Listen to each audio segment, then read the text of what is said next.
Hi guys, today I'm going to show you how to do this beautiful crisscross chignon hairstyle. To start, I've curled the hair, but this doesn't have to be perfect.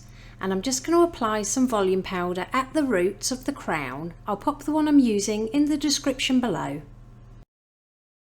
Then I've decided to tease the hair just a little bit around the crown for some more volume.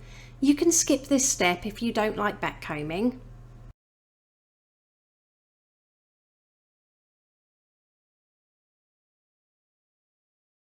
Once everything's teased, flip it back over and smooth with the very tip of your comb. And then I'm just going to apply some wax spray across the top of the head to help control flyaways.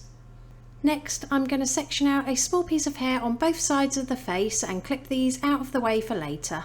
Then I'm going to take all of the hair from just above the left ear to the middle of the back of the head, and then just gently give it a little twist and pin it slightly to the right hand side with a couple of bobby pins.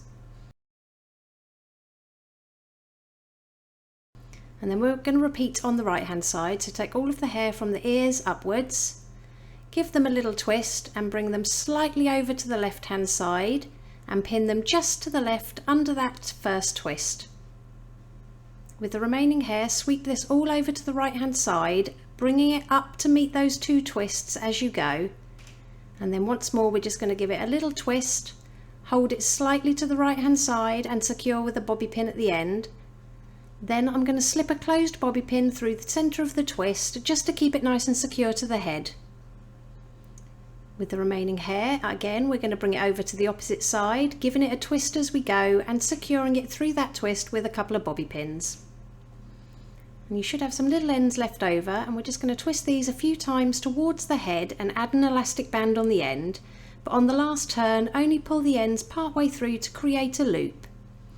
I'm just going to tuck that loop underneath, hold it to the right hand side and secure with a couple more bobby pins. And it really is that easy. Here's the finished look. If you liked it, please give it a thumbs up and don't forget to subscribe for more tutorials.